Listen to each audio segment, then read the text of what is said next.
Halo. Apa kabar? Halo. Iya, sehat. Sehat. Iya. Oke, gimana hari ini? Biasa aja. Biasa Ya aja. maksudnya kayak biasa aja gitu. Kayak biasa aja. Oke. Ada yang mau diobrolin? Ada yang mau diceritain? Bingung sih saya. Saya tadi mikir mau apa ya gitu. Karena nggak tahu gitu. Maksudnya bingung. Iya, iya. Aku suka deh kok kamu. Iya. Boleh lihat nggak? Iya. Oke. Apa itu? Ini album barunya nggak Hindia. Oh, oke. Tapi berarti rutin ganti ini? Kadang kalau lagi pengen ya. Kalau lagi pengen iya. ganti. Oke. Lumayan. Oke. I love your hair. Kenapa terinspirasi dari apa? Bunga-bunga tuh ya? Ya nggak sih? Ini bunga. Oh, beda-beda. Hello Kitty. Ada Hello Kitty. Wow. Iya, Kenapa? megang AK-47 deh. Oh, oke. Baik. Emang suka Suka ganti-ganti aja. suka ganti-ganti. Oke. Gimana perasaannya hari ini? Right now, bukan hari ini. Sekarang. Sekarang bingung sih Kak. Soalnya bingung mau nanya apa gitu. Bingung Maksudnya, nanya apa? iya. Oke. Tapi padahal tadi tuh waktu pas, jadi sebelum mau kesini, aku lihat kayak dimention kan gitu bahwa hari ini aku bakal datang sini, terus banyak komen, terus tiba-tiba banyak yang DM aku juga, terus katanya, oh Aloy harus datang sih, Aloy harus ketemu gitu. Kenapa orang-orang nyuruh kamu ketemu aku? Sih nggak tahu ini. Aduh, bingung sih, beneran bingung sih. Oke. Pengen nanya apa juga nggak begitu. Ya kayak ya udah aja gitu. Iya. Kayak misalkan ada apapun kayak lebih ya udah gitu. Oke. Nggak apa-apa sih kalau misalnya memang lagi nggak ada yang mau ditanya, kalau lagi nggak ada yang dirasain juga nggak apa-apa juga, nggak usah dipaksain. Kalau gitu kita ngobrol biasa aja lah ya. Iya. Oke. Loy. Oke. Apa yang Aloy bisa ceritain? Apa yang kamu bisa ceritain tentang diri kamu? Tentang diri. Apapun. Tadi udah dikit tuh gitu kan, emang suka gonta-ganti warna rambut, suka berekspresi dengan cat di kuku gitu loh. Apa lagi selain itu? Selain itu ya? Yes. Aduh, bingung banget kalau ditanya sih. Bingung sih Kak kalau ditanya kayak misalkan saya dirinya apa, maksudnya diri apa ya. Ya kayak gini aja gitu. Oke, kalau gitu senyum kita nggak ada pikiran. Senyum nggak ada pikiran. Iya, maksudnya kayak kosong aja gitu maksudnya. Oh gitu, emang nggak pernah stres? Mikir, tapi lebih ke tadi sekali lagi lebih ke mikir sendiri aja mungkin ya kayak. Ya saya sendiri mungkin kayak ya udahlah gitu cari. Emang biasanya yang dipikirin apa aja? Terakhir tuh tadi misalnya mungkin hari ini ada hal yang lagi dipikirin banget gak? Tapi kalau mikir sih lebih ke ini ya kayak, kalau mungkin mikir ya kayak kemarin-kamarin, kalau misalkan, ini coba ya, mungkin jadi pertanyaan kali ya. Caranya kita ngilangin, apakah baik atau buruk kalau kita tuh jadi people pleaser gitu, maksudnya jadi apa ya itu. Oke. Sebelum aku jawab, kenapa terfikirkan untuk nanyain itu? Apa kamu merasa kamu people pleaser atau apa?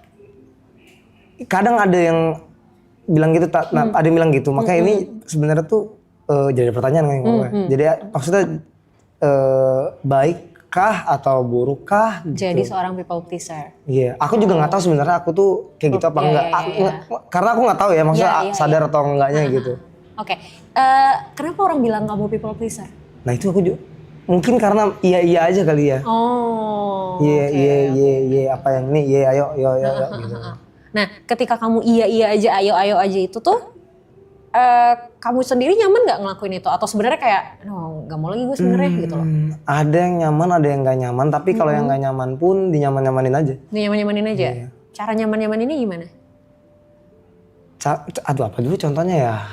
Ya, biar lebih gampang deh coba. Cari contoh yang mungkin udah pernah dilakuin. Aduh bingung lagi Kak kalau disuruh mikir gitu. Cuman kayak lebih ke ya udah aja lah gitu kayak ya udah ntar juga ini ntar lewat gitu loh. Oke, jadi akhirnya udah jalanin aja, ntar juga kelar kok, ntar juga terlewat kok gitu. Oke. Pernah nggak ada momen ketika dimintain sesuatu terus sebenarnya lagi kayak aduh gila nggak pengen banget nih gue, misalnya kayak disuruh minta ada orang yang temenin gue dong gitu kan, atau anterin gue dong gitu, terus kamu tuh sebenarnya kayak lagi capek banget, lagi males banget, tapi ujung-ujungnya iya juga. Iya Ada momen kayak gitu, sering nggak? Lumayan kayaknya. Ada ya bisa ya lumayan lah. Lumayan. Oke. Ya, ini mungkin belum tentu bisa jadi jawaban pasti, tapi indikasi ke arah people pleaser memang ada. Indikasi ya, baru kemungkinan ya gitu. Cuman kamu mungkin mesti cross check lebih banyak lagi gitu. Bener nggak sih gitu aku tuh people pleaser gitu. Ada indikasinya ke sana. Kalau tadi pertanyaannya sebenarnya baik nggak sih jadi people pleaser? Depend on sih, sebenarnya tergantung sih gitu. Tergantung kayak di dalam situasi apa. Kalau misalnya people pleaser-nya ini bikin kamu jadi even nggak bisa prioritasin diri kamu sendiri, itu yang nggak boleh, itu yang bahaya. Misal kamu lagi capek banget, kamu lagi ngantuk banget, kamu lagi harusnya istirahat, tapi kamu tetap iyain omongan orang.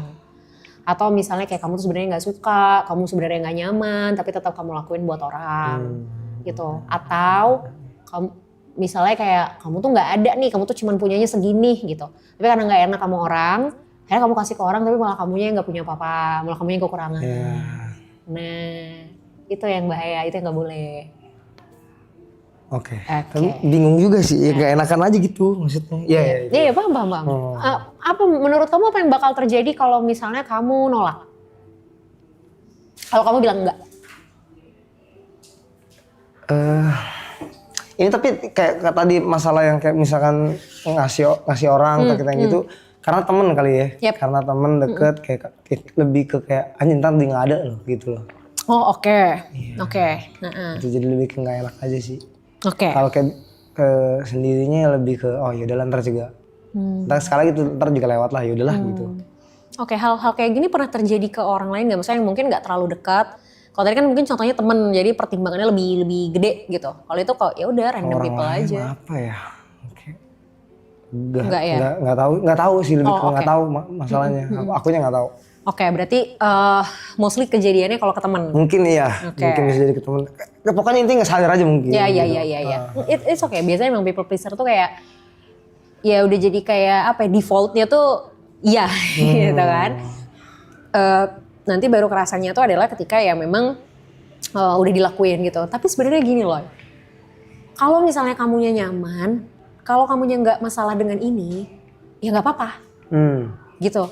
Ada orang yang ini tuh harus diubah ketika memang dia juga sebenarnya mengeluh gitu dengan kondisi ini, gitu. Jadi kayak dia iya, tapi dia ngerasa, aduh, gue tuh nggak bisa, gue tuh capek, gue tuh ini, tapi di belakang tuh ngedumel sendiri, misuh-misuh sendiri. Paling gitu tuh. Nah itu, dia terus dikurang-kurangin itu tuh sebenarnya. Kalau ngomongin masalah, aduh ntar dia hilang lagi, satu kali bilang enggak, satu kali nolak itu, bukan berarti orang bakal hilang kok. Gitu loh, justru menolaknya kita, ngomong enggaknya kita, itu tuh malah ngebantu orang lain untuk paham kondisi kita. Kalau selama ini kamu iya aja, orang selalu punya ekspektasi kalau Aloy itu pasti selalu mau. Gampang lah Aloy mah. Ya udahlah santai lah Aloy ini gitu. Jadi kayak tanpa kamu sadari perilakunya kamu justru ngebentuk habit dari orang lain. Terus nanti misalnya tiba-tiba kayak misalnya kamu kayak kenapa ya tuh orang nggak paham banget, orang gue lagi capek tapi kayak narik-narik gue mulu misalnya kayak gitu. Ya karena memang tanpa kamu sadarin kamu yang ngebentuk habit itu. Jadi akhirnya orang punya persepsi tuh kayak ya udahlah santai Aloy mah gitu. Justru ketika kita bilang enggak, ketika kita menolak, itu malah ngebantu orang lain untuk paham. Kalau sebenarnya, oh oke, Aloy lagi nggak bisa nih, oh batasannya di sini nih, gitu. Nah pasti yang jadi pertanyaan adalah ya gimana cara nolaknya, ya kan? Iya. Nah, gimana cara nolaknya supaya walaupun ini menolak, tapi at least nggak segitu nggak enaknya deh gitu. Tetap ada sisi kayak ya nggak enak sih, tapi ya udahlah gitu, masih ada sisi apa ya 50-50-nya gitu. Cara nolaknya adalah kita bisa bilang enggak, tapi kita kasih garantinya tuh apa? Misal gini, ada orang misalnya kayak minta ditemenin kemana gitu, sementara kayak kamu capek banget gitu kan. Kamu bisa bilang enggak, tapi kamu kasih garantinya yang kamu bisa lakuin kapan. Misal, hari ini gue lagi capek banget lagi, boleh gak gue tidur dulu 2 jam misalnya, abis itu baru kita cabut. Atau kayak orang misalnya kayak contoh deh misal gini, aku pun suka tiba-tiba di tengah malam nih dicurhatin orang gitu kan. Dan udah habis kegiatan seharian capek banget, aku selalu bilang kayak, sorry nih gue lagi capek banget hari ini. Kalau gue paksain dengerin omongan lu malam ini, takutnya gue gak konsen, boleh besok aja gak ngobrolnya. Jadi kayak kita nolak, tapi ada garantinya gitu. Atau paling gampang misalnya kayak orang minjem duit deh, misal gitu kan. Mau nolak gak enak, gitu. Mau dikasih juga ragu misalnya gitu. Kita bisa bilang kayak, kalau segitu gue nggak ada gitu. Gue bisa bantunya segini. Nah, itu mungkin teori umum lah. Banyak orang mungkin udah tahu gitu. Kalau masalah teknis oke gitu. Tapi kayak tadi misalnya masalah nolak ajakan teman minta tolong ini nolaknya gimana kayak gitu. Nah, mungkin bisa kayak gitu yang dilakuin. Pelan-pelan. Gitu. Dan sama satu mumpung tadi ada kayak muncul dari teman-teman juga. Kan tadi bilang kan dari live ini kan exposure gede dan lain-lain. Nah itu tuh kenapa aku seneng Kak, bersyukur sebenarnya dengan dikasihnya dari timnya Bang Rap dan semuanya gitu ya. Tapi kenapa banyakan takutnya gitu? Terkait. Aku nggak tahu takutnya tapi. Terkait exposure yang besar ini. Iya. Oke. Yang kamu rasain apa? Langsung merinding aku anjing. Oh ya? Gitu. Kenapa ya Kak? Nggak tahu sih, takut aja gitu. Iya. Gini, satu hal yang aku notice ya gitu.